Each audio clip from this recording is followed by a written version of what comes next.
Okay, and looks like we are live on both channels. We're going live on both Facebook and YouTube at the same time. I'm also recording this.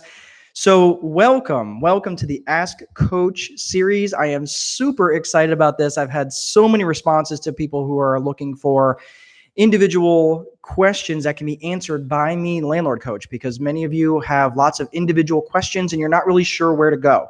So without much further delay, we're going to get right into the questions. And I want to keep these segments still short enough to where you'll be able to watch them in a short period of time, but actually still relevant and usable. So, excuse me. So what I'm looking to do is keep these segments to about 10 to 15 minutes at most, depending on the questions and the question volumes that come in. So first of all, we're going to get into, like I said, I just want to let you know I'm the landlord coach. My name is Mark Dolfini. I'm going to be recording this, so I've got a video recorder that I'm also going to be posting this on the members section. So for those of you who'd like to see the replays on this, you can go to the members section on the Landlord Coach page, and that is, if you want more information on that, you can go to the Landlord Coach and look at the members area, and then you can see what that all entails. But anyway, so really quick, what we're going to do, let's review some of the questions. So I've got several questions.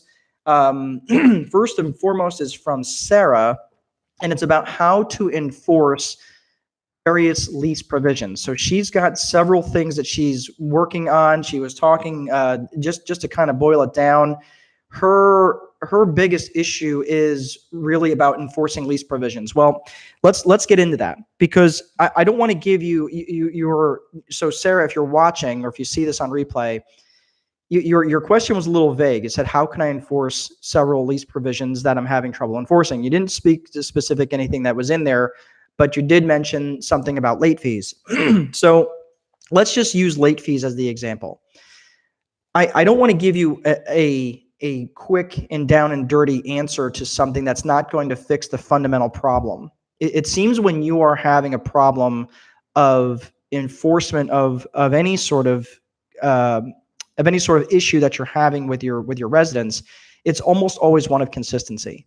So when you're having problems of consistency, it's almost always a problem related to infrastructure or process. So I would probably suggest to you that, and again, I don't have the ability of asking you more questions right now, but feel free to send me follow-up questions if you have them. But my first question would be, what infrastructure do you have in place? In other words, what software do you have in place in terms of property management software? And in terms of process, who do you have running that infrastructure? Who do you have that's checking to make sure that if there is a lease provision that's being broken, let's say for over occupancy, okay, that's one that's very typical on the rental side, right? Having too many pets. Obviously, late fees is one, paying rent late and not following up in a timely manner. What do you have in place for your infrastructure to follow up with that? So either you have someone doing it or it's done automatically. So, or automatically. I think I just made up a word. So it's done automated. Because if you are having to do all of that, if you have a weak infrastructure, then guess what? You have to build it up with excess process. And that means you are the process. You are the one having to do it. So I would suggest really highly making sure that you look into your infrastructure and make sure that you're spending time building that infrastructure. So again, if say that person's rent comes in late, or say that they were due to give you an insurance update and they haven't done that, it automatically is a tickler in the system that sends in an automatic update, or at least it alerts you or someone else that's running the infrastructure. Okay. So really, I've talked a lot about this. It really does relate a lot to specifically property management software, but it does go a little bit deeper than that. So again, you know how I think. It's vision, infrastructure, process. You can't shortcut that system. Make sure you have a sound vision for your future. Build that beefy infrastructure so you can deliver a consistent product and service and process to run it all. Okay. All right. So the next question we have is from Stacy, and it's related to an eviction attorney. And she gave me this long story about this eviction attorney she's having a problem with. And unfortunately, there's really no way to know until you start using one of these attorneys if they're going to be any good for you or not. I do have a list of questions that I would recommend that you ask an attorney prior to hiring them. And I can share that with you, but to give you the brief scope of it right now, the the main thing is you want to make sure of, and I would recommend that you have an attorney that is, if you have a collection attorney or if you have an eviction attorney rather, that you have one that also does the collection, because they are going to be the one that knows what specific information they are going to need to ask in court to help the collection process go much smoother. So if, for example, your eviction attorney doesn't think to ask for where their next address is going to be, but the next attorney is going to need it, well, that doesn't make it very easy on the next attorney, right? But the attorney in the courtroom thinking of collection in advance knows the questions to ask of that person, assuming they show up. So that's why I would suggest, it's always worked better for me to have an eviction attorney and also be able to do the collections. So it's just something you want to think about. Now, if you're working with a firm, that's fine too, because the attorney that may be working only does evictions may be able to turn it over to their collections department as well. So it doesn't necessarily need to be the same guy or girl, but it does need to be the same company. Okay, so you just want to keep that in mind. So thanks for the thumbs up. Appreciate it. If you've got any questions, feel free to message them to me now. I'm going to try to keep up with this, but we're moving on forward from eviction attorney. The other thing real quick, I want to just talk about, as you're talking with attorneys in terms of how to hire them, okay, the main thing that you want to think about is how you are, how they're being paid and how you're communicating with them. So understand, you may end up with a close relationship with your attorney. It's just kind of one of those things. They end up seeing kind of all the dirty laundry in your world, and it's kind of hard for not to get somewhat intimate with them, right?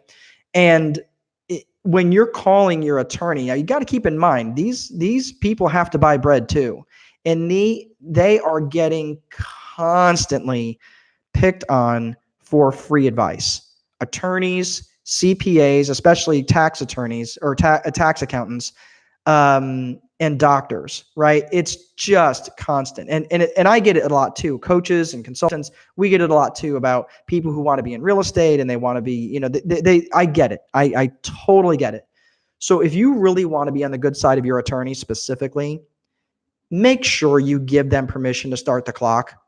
I can't tell you how many times I've had attorneys say that back to me.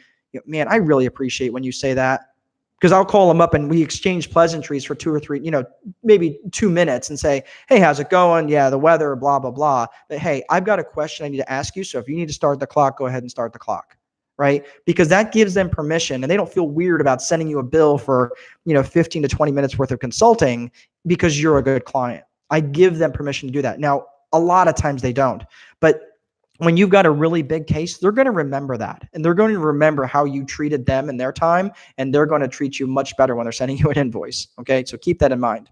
Okay, so that's with an eviction attorney. Finally, Steve had just asked me, what do you think about contract sales? That's a pretty vague question. Here's the problem with contract sales. I think I didn't know if you were talking about on the acquisition side or the sales side, but fundamentally they have the same problem. Contract sales right now are really under fire across many states in the United States. And let me first delineate what a contract sale is versus a regular purchase. In a regular purchase, it's about who owns the title to the property. So if you're looking at a regular purchase where you get a mortgage from a bank, the title is actually held by the purchaser. Okay, so if you go to buy it and you get a loan from a bank, they put what's called a mortgage lien on the property, but you get the deed to the property. Okay, in a contract sale situation, almost always it's done the opposite way, which means that the person who's selling the property holds the deed, holds the title to the property, and the other person is basically making the payments, and all they have is a contract. They have an interest in the property, but they don't have an actual lien on the property unless they record the contract, but then they can have a lien. But it's just backwards. It depends on really who holds title. Well, in the state of Indiana recently, and across many states, the contract sales are no longer allowed. So that I don't, basically what has to happen, it doesn't mean that you can't provide owner financing, but it has to be done where the deed is conveyed to the title is conveyed to the other party, and then the seller holds the mortgage, right? So it has to be almost like a specific mortgage situation. I am not an attorney, so I want to make sure that to caution you on going by strictly what I say and not talking to getting adequate representation in terms of the legal side. But just understand that the contract thing is really going away where it's a contract for deed. Now, that said, owner financing, yeah, absolutely. Owner financing, I'm all about. If that's something that you're looking to do, either on a sales side or a purchase side, you can get into properties that way, sometimes at a pretty good deal, especially if you've got a person that, if they're older and they want the cash flow from the property, but they don't want the headaches anymore, then, and if they own the property free and clear, a lot of times you can get it with a really good deal. Sometimes one of the really good deals could be where you're paying a 0% interest loan. So you're paying no amortization. You're paying it straight out. So if you have a $100,000 property that you're paying $1,000 a month for, in 100 payments, you're done. That's 8 1/3 years. You're done. Right. So, and you're building equity much, much faster because there's no amortization. There's no interest that you're paying the bulk of up front. It's just straight payments. So that's not a bad deal, but I just want you to understand that you have to structure it the right way. You can get bank financing that makes a deal horrible. So it really does matter in terms of it doesn't really matter who you're getting the financing from. Just understand that if the financing works, the financing works. All right. Well, that's all I have for today. It looks like we had we didn't have any questions come through, but I really do appreciate that.